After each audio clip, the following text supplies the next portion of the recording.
Hello. Welcome back to my channel. This is Reality with DVD. Now, I know you guys have probably seen episode 1 of the Real Housewives SLC, but my OCD will not let me just start episode 4. So, I'm going to take y'all back, way back in the time. If you know, you know. Oh, baby, no, baby, no, baby.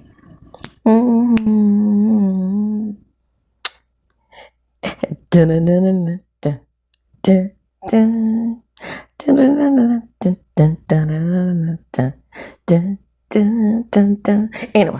I just went somewhere else. Okay, so this is gonna be episode 1, Real Housewives SLC season 5. Costume or couture, darling. Now we get introduced to a new housewife. Her name is Bronwyn. Also, on this episode, they start off the episode with Heather talking about, what it's like to be on reality TV. Girl, you love it. You know you do. We open up our lives and we give everything. I cannot stand Heather now, by the way.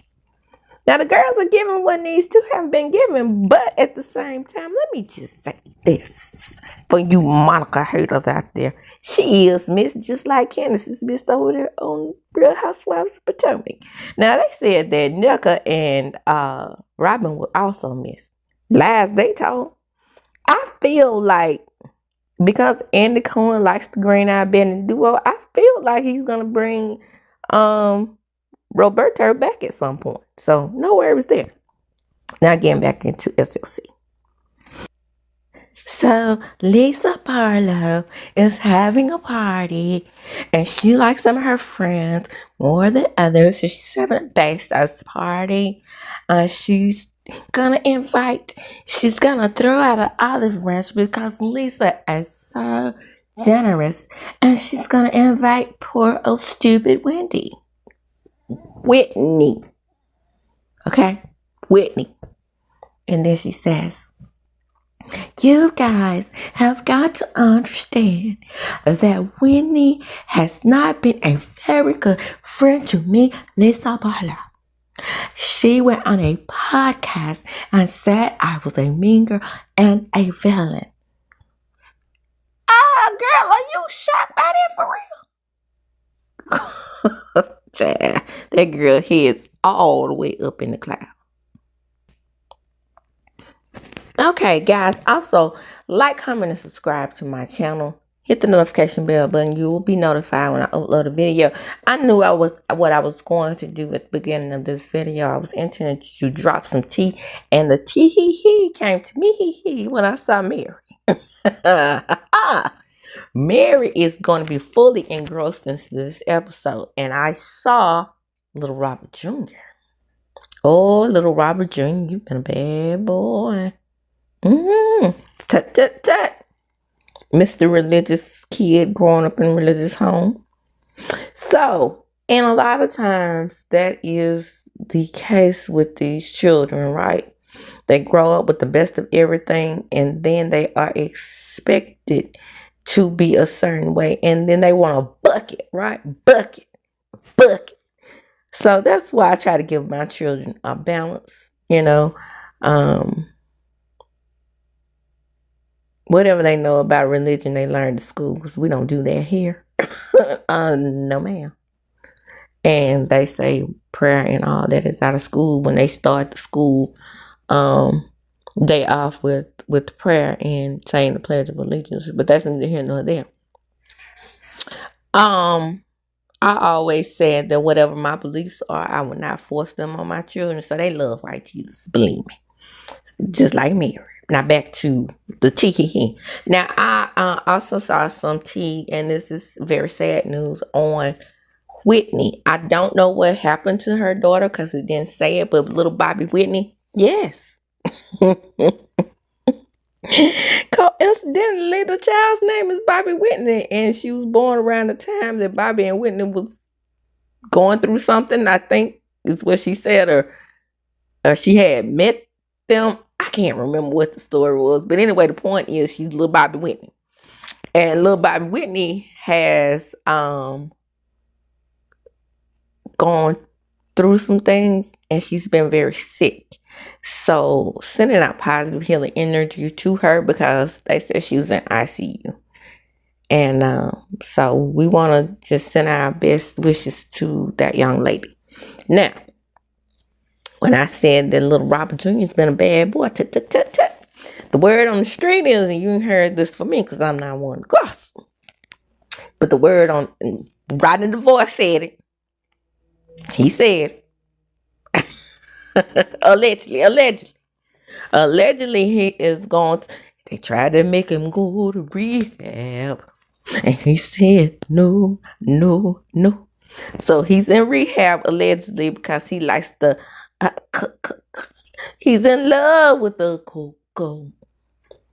It's got it going loco. And they found a little fit in his system as well. So Mr. Robert Jr. is going through some things, child. So let's send out positive. No judgment over here. I worked at a rehab facility, so best of wishes to little Robert Jr. I just find it, very, very weird how Mary drags these other parents for their parenting techniques, and your kid is wilding out over there. Even though he's an adult, but you know what I'm saying. It's not looking like you did the best job yourself, Mary, quite contrary. Speaking of Mary, and back to the episode, it seems that Mary and Angie K and Juggermouth Angie K are best friends these days. And it was because of her, according to Angie K, because she said, girl, you got lipstick on your teeth. And so that's all that it took for Mary to open up to her, and they've been friends ever since. It was just like a weird phenomenon for both of them. And now they're wearing matching purses and matching glasses and carrying on and such and such. Now, okay, back guys, BT Dub, we always have to attack one on these reality shows over there on Love and Marriage Huntsville. It is Melody. You know what? It's time y'all get a new villain over there. Okay? It's getting old. Now, by the way, in the current, stop. No Love and Marriage Huntsville over here. Now, back to this episode. Now, let me just say this. The new girl, Brahmana Wives, and a lot of people are saying that, that outfit she had on was copied from Rihanna. I didn't like it on Rihanna. It looks like a big old... You remember that character from... That space character from Looney Tunes that used to harass Bugs Bunny and them, but I don't think he could talk, and he was real hairy and red, and he wore like Chuck Taylors. That's what that looks like to me. High fashion, low fashion, mid-size fashion. I don't like it. Now, Lisa Barlow, I'm gonna stay on your personal ass. Why the did you invite Whitney if you didn't really want her to come? That is very stupid. So, Jack is doing wonderfully. He's still on his mission in Colombia because Jack is fine. He's the best kid in the world, and I raised him off of Taco Bell. I love it, even though we only get to talk like 2 days a week on Facebook Messenger. I love how my kid has grown. And hopefully he don't turn out as shallow as you, because you was about as deep as a damn puddle. Not the ones in Florida. Shout out to the people in Florida. Sending best wishes to you all. So Brown was like, what kind of mission did this kid go on? Because both my parents, raised us Mormon, and they would converse to the church, and honey, we didn't get to do any of that. However, I did just what I wanted to do because I went to BYU too. And my brothers were successful at it, but not me, because I got kicked the fuck out. Yeah, that's what happens when you buck against religion and the system. No one wants you, because then at that point you are GDI. And Brittany is introduced as a friend. Now it's time for Meredith to talk to Whitney. She needs to address the dirty rumors.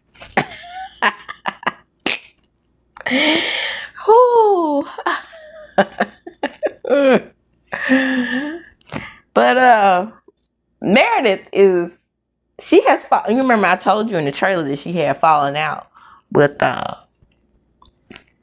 Mary. So Whitney is confused as to what her issue is with Meredith. And Meredith said, "What's up? What's up with the bath bombs?" Whitney says, "Bath bombs? Bombs, yes, bombs." Woo, the way they talk. Strangely enough, Mary's the only one that I can't get her cadence right. But anyway, point is, Meredith thinks that Whitney has stole her idea. Because, you know, Meredith likes to take baths. She likes to sit in her own swill, if you will. Now, it's just that strange to me because I told you when we were in New York that I was launching a bath line. And all of a sudden, that's exactly what you're doing. Meredith, that lady can launch her a bath line if she wants to. Did you? I hadn't heard. Look. Listen, y'all. Listen, Linda. I hadn't heard of any of your bath lines. I would like to see some of your stuff in the store every once in a while. You know what I'm saying? Look at old nose-ass Heather over there in the corner, her wide jaw. Listening to everything that's going on with her eyes all booked like she's shot. But here's the deal. Meredith wants apologies. Now, Whitney did accuse Meredith of a lot of things. Now that I look back on it, I don't like gang-ups. Let me be clear. And I don't like Whitney. But this whole let's turn Whitney into the victim and we're going to pick and all of us are going to gang up on her. No. Now, by the way, Whitney introduced her friend Brittany to the show. Ugh, my word. I don't like her. So, joke about MK, she don't care.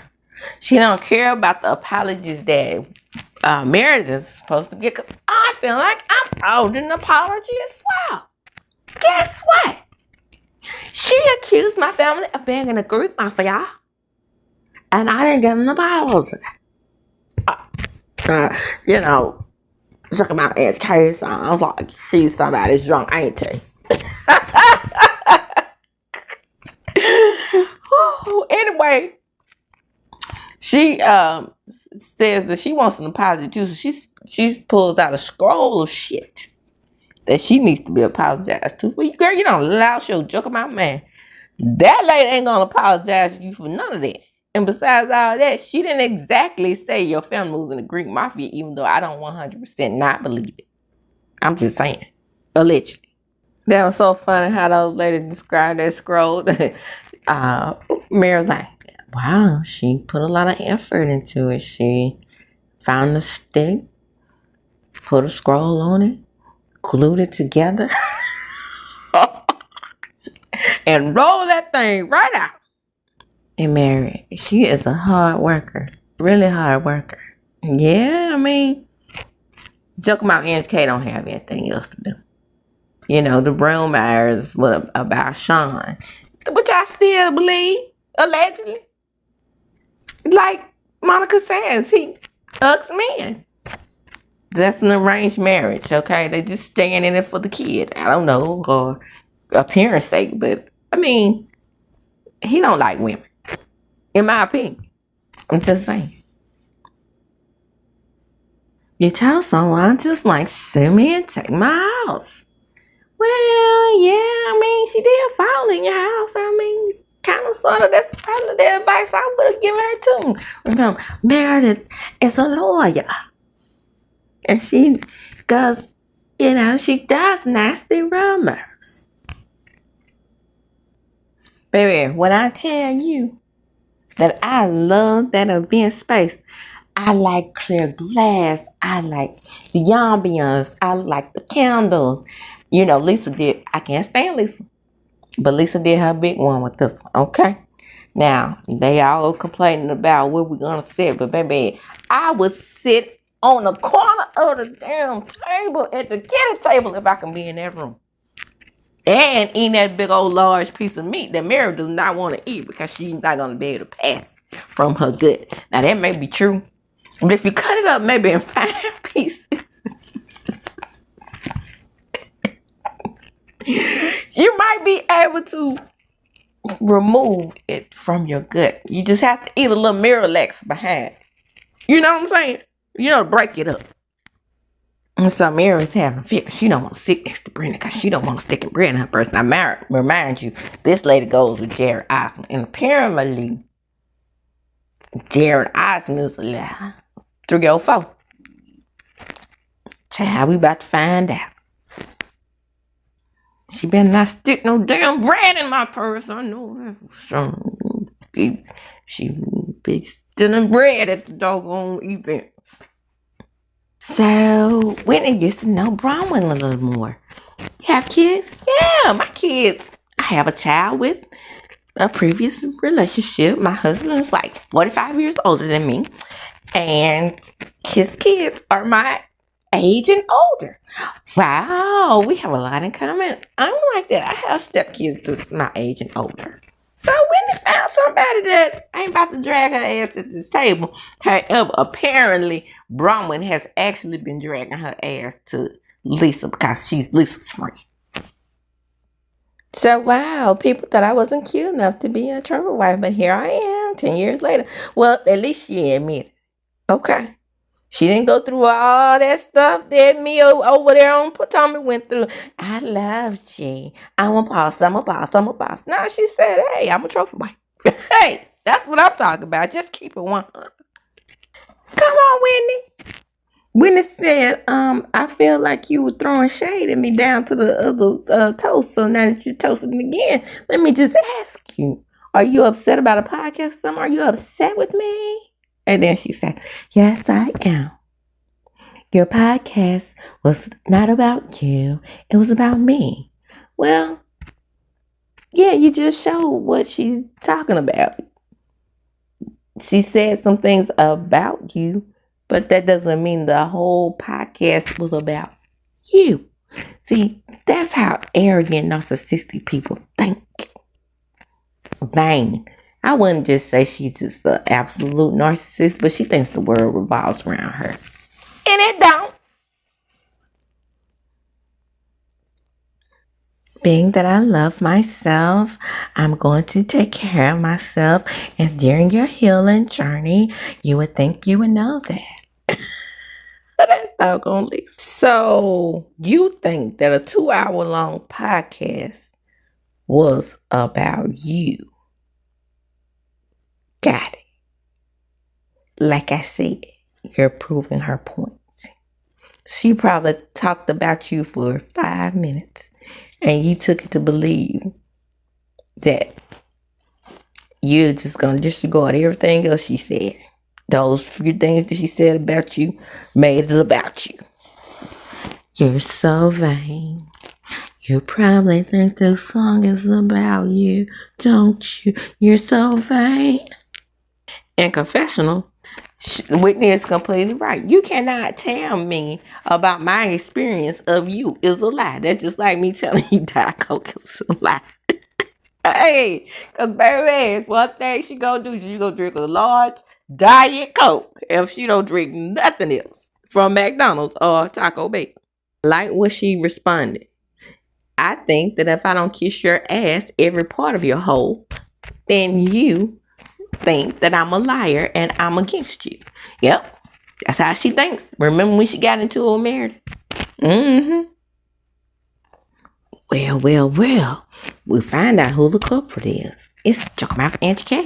She went over there and told Whitney about the conversation that she had with Heather and herself. And Whitney says she stands by it. And I don't blame her because it's the truth. I feel like I'm being isolated right now. It's isolating when you're in a friendship, when you feel like you can't go to people and tell them what's going on with you before they tell the rest of the group.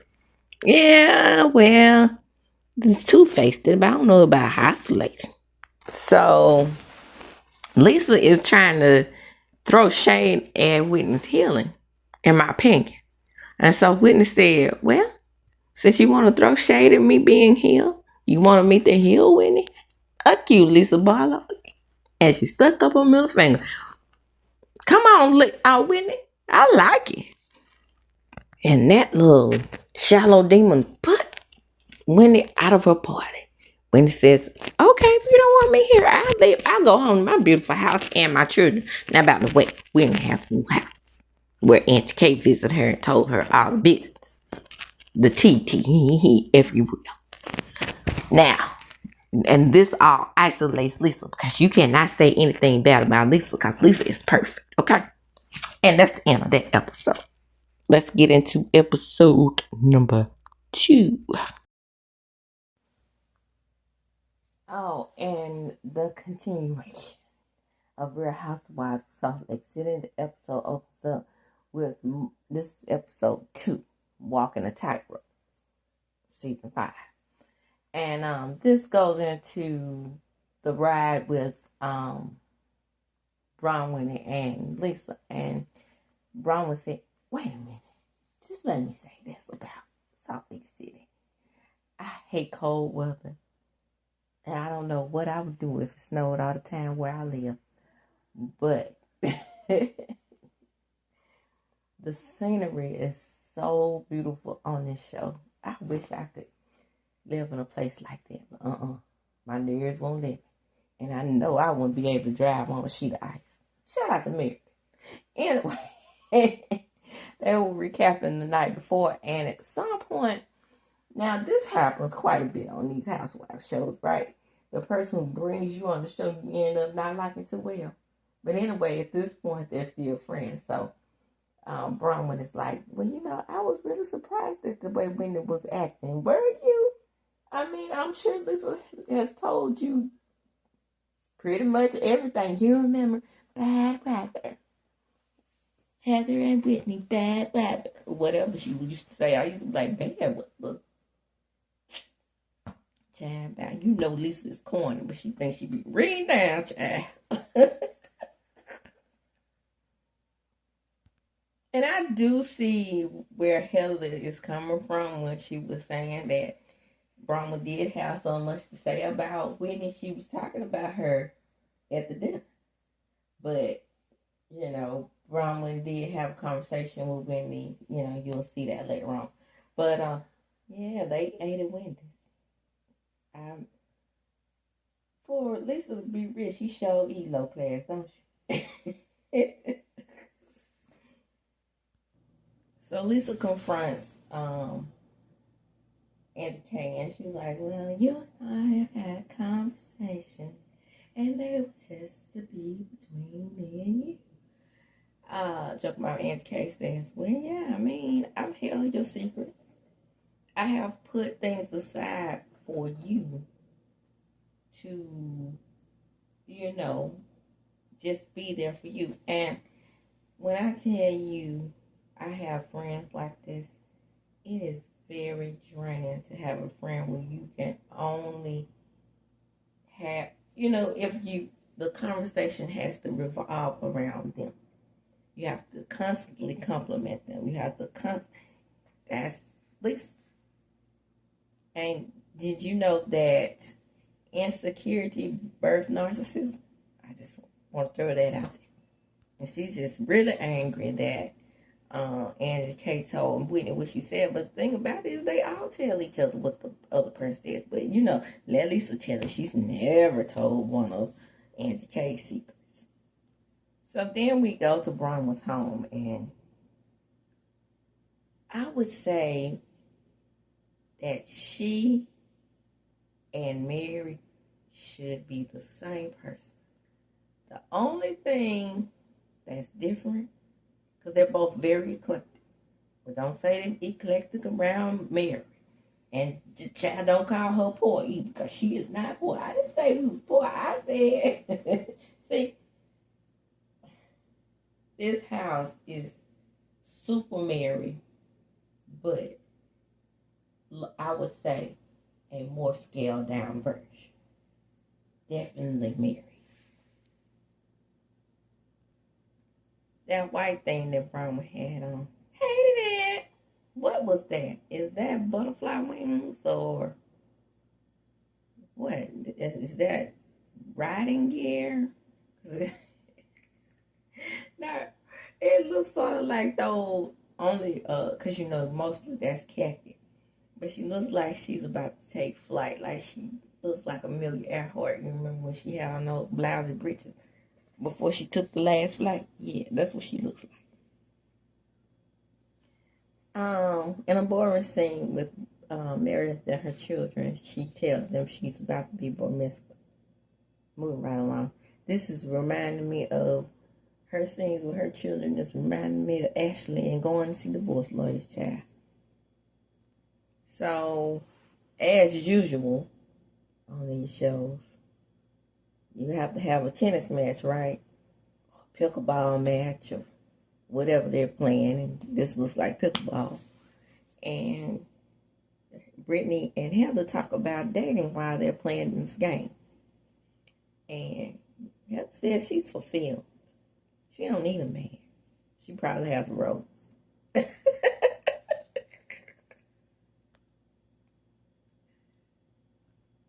So Bronwyn goes down to Angie K's shop and get her hair done, and Angie K, of course, is telling her what went down with Brittany, and she told her that Brittany couldn't help but bring up that animal fur thing.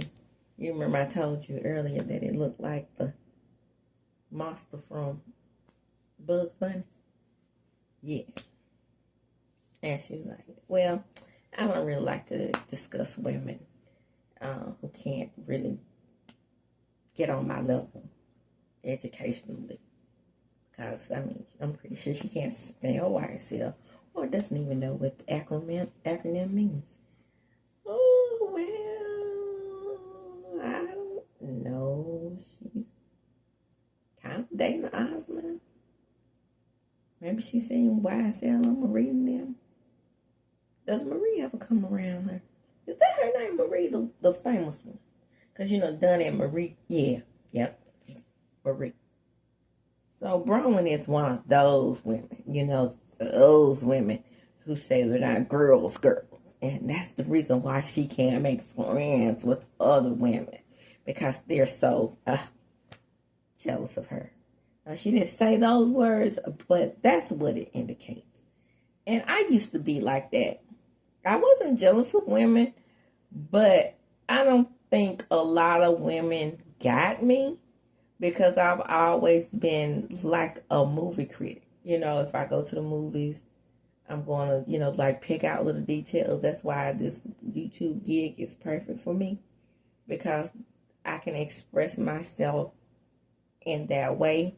And I remember when I started my YouTube channel and I was trying to get subscribers, you know, at first you start with the people around you and you start letting them know that you have a channel. I got either, oh, that suits you, or either I got, oh, you know, black people don't really do stuff like that. It's just like, and so you go through that phase of really being to yourself and alone. So I got to the point where I even stopped telling people that I had a YouTube channel, and then eventually they kind of found out about it because it had started being a situation where I was sort of like embarrassed because I knew that people in my immediate peer group and surrounding people wouldn't get it. I found, honestly, I found it easier to communicate with white people off of the streets than to communicate with black people who think you're doing white things, if that makes sense. You know, the Pookie syndrome is what I call it. And so she just said that she always waits for somebody to let her down especially women. You know what I'm saying? But we have to become more trustful of each other as women, because for the simple fact that men don't really like us like that. They don't like our conversation. You know, besides finances, communication is right up there as the number one reason for divorces. Because men cannot relate to us because they're too busy trying to be men. That's why women often become eggheads. Like, because we more so communicate with the feminine energy when he exhibited more feminine energy. So in confessional, Mary says she don't like Brittany because she's not the sharpest knife in the drawer, not even the sharpest spoon. Now, baby, we all know the spoons can't cut. And then she said, Brittany was like, I don't know why she doesn't like me. I was just trying to relate to her. But I probably would have, I'm with Brittany on this one. I probably would have taken that to mean that you were poor too when you said we didn't have much or something like that you said. So, to relax a little bit when it makes a joke about, the zip, because they're going zip lining, it's sort of like giving a hand job under the desk.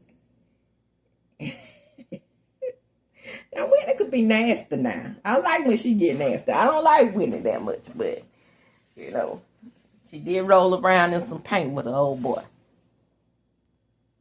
There's Mary throwing shade. Who is that up there? Oh, that's Mary. Oh, I thought she was still in there. Now, Mary, you hang around the white ladies now, If you hung around, people of color, we like them, look at them snicker over here. So Lisa says, it was harder than childbirth. And then Heather kisses the ground. Now, Heather does some nasty shit. You remember last year she ate the snow? They start discussing relationships, and Brittany thinks that she's official now because he posted that they were friends in the grocery store. And then Mary's like, nobody cares about your stupid relationship. And then she said, well, I just don't understand why you don't like me. It's because I said that, I was trying to relate to you. No, if you thought I was poor, then you should have said that. And I don't know what it is about that word poor that is really striking a chord with Mary. But I do believe it's because she never wanted to be poor, and that's why she married her step-grandparent. Okay? She said, but are we just trying to relate as friends? That's what Brittany said. And then Mary said, I don't know you like that.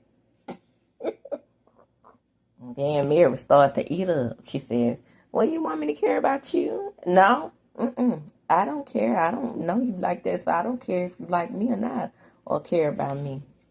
That doesn't faze me at all, Mary. That's why we need you on this show, girl.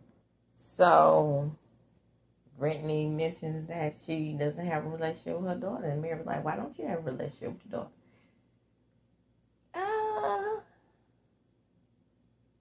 Yeah. Mary, you didn't even know your son was married. So, yeah, I probably wouldn't say nothing about parenting. And he is allegedly on the cool. And it's got him going local.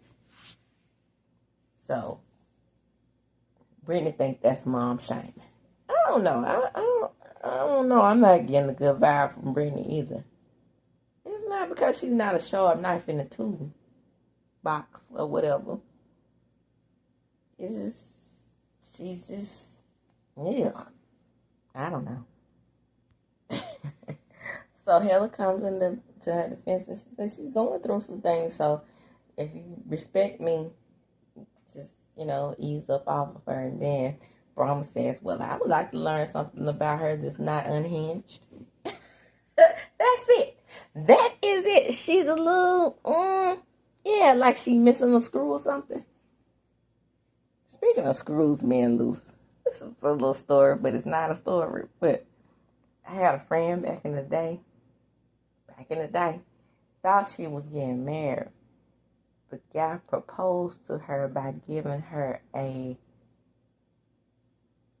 box.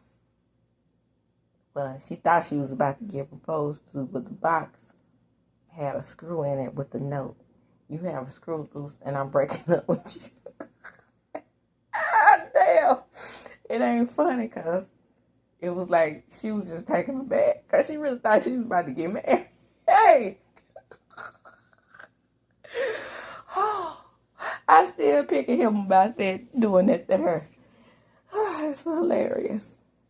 So Brahma just goes in on her. She was like, you came in hiding while you in a cart, you out the car. You call her a hoarder, you called me a hoarder, and you just came in hot. I did what? You came in hot. Damn Brahma. Now that's one thing I like about Brahma. Sure don't remind repeating what she said. So now Heather feels guilty, only in confessional. I feel like I brought this innocent baby deer into the wolves, and she's not ready for the fight. You said the same thing about Monica. Allegedly, when you didn't know that allegedly she was Dita Von Teese or whatever it is. Brittany goes, once Brown gets done dragging Brittany, because she don't have a words together. Heather says, well, if we talking about words and getting them together, then you need to stop talking about Whitney. But now Whitney has already had a conversation with Bronwyn, and she's taking a liking to her. Well, she did tell her what she said. You're going to meet the hill me? I was cracking up. But it was kind of different, right? I'll tell you how. She told Whitney what she said, do you want to meet the hill me? By adding the word iconic. That made it different than what she said on the Wendy's drive, because when she was talking to Lisa, it made it seem like she was on Lisa's side a bit. By not adding iconic, that means that you're saying that you agreed with Lisa. But when you added iconic talking to Whitney, it made it seem like that you were tickled at the actions of Whitney. When in all actuality, talking to Lisa, it made it seem like you were like low-key kind of shading that little, you want to meet the heel me? In the middle finger. So, Whitney calls Heather message. Yep. Now that I must agree with. That's why I don't like her ass no more. So, Heather said she felt like she left the lunch feeling like she really didn't like Whitney all that much. I mean, yeah, I agree. I mean, I can see that.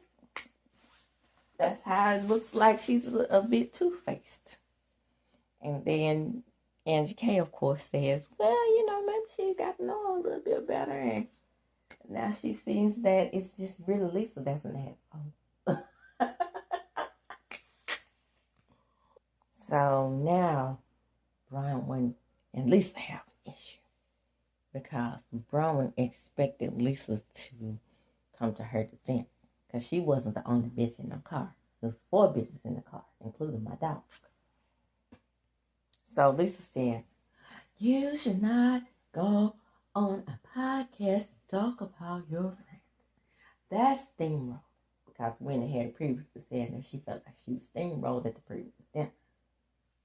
And then Whitney says, well, I apologize if you think I was trying to steamroll you, because that was not my intention. I was sort of forced into saying what I said. No, dear. No, dear. You weren't forced to say what you said. That's what you thought. And it wasn't a bad thought. I agree with you 100%. So Whitney just says, except for the fact that you're a shitty friend. She says, you're a shitty friend. Where's all your calls? Where's all your messages? You don't call me or text me. Because why? We all have to dote on Lisa. Because remember, she's about as deep as a ball. So, Lisa says, now that her and Meredith are friends, it's now time for Meredith to get on the Lisa train, right?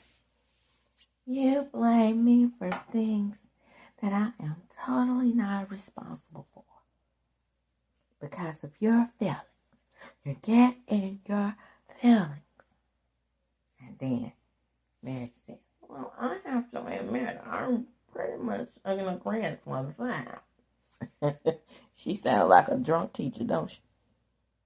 So everybody wants an apology from Whitney. Nobody's taking accountability for what they did to Whitney. I see y'all. You remember we thought that them double mint twins were twins? I think they back on that double mint twin road again now. They're friends. See, at least don't need nobody now that her and Meredith are back on track. And Meredith don't need Mary now that they're back on track. So this is where the trip to Milwaukee is planned. And Meredith says, I'm not sure if I can make it, but I won't watch you now. Because you know she's about to get permissive and whatnot. Child, I cannot make this stuff up. If you haven't been permissive by the time you at least 25, I give it 25. Let it go, Elsa. Let it go. It's not like I don't want to come to Milwaukee. It's just that I don't want to come to Milwaukee with Whitney. Hey, now Whitney is learning how to read. Whitney and after they went on the Ultimate Girls trip, Whitney and Candace became friends. I'm just saying. That, that little shade and reading she threw right there and sound really like Candace. She said, so I might not be going. Good, I'm glad you don't. Or I'm glad you won't, or whatever she said. But hey, that sounds like something I would say. Stay your ass at home then. And the episode ends with Whitney letting them know that they're going to have 2 side days together. She hopes that everyone comes and that they all get along.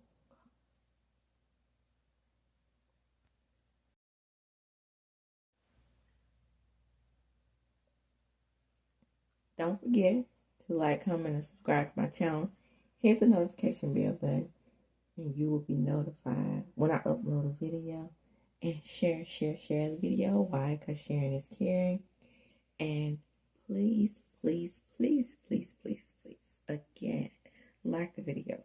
I've noticed that, the more likes I get, the more attention the video gets. And that is a great thing for a small, growing channel. I'm only 1 year old in this game, and I have the followers, and I do appreciate you guys. But you gotta come back and watch the videos, and like I said, share them. And when you share them, they can send me out further into the algorithm. And follow me on my various platforms, Facebook, Twitter, and Instagram. They are in the description of these videos, or of course, and they're on my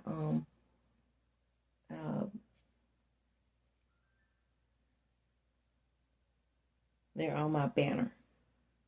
So with that, I'm going to close, and I should be able to bring you 3 and 4 on tomorrow. That's the plan. Fingers crossed. And as I do when I close, I'm going to chunk them up. Deuces. This is been reality with DVD.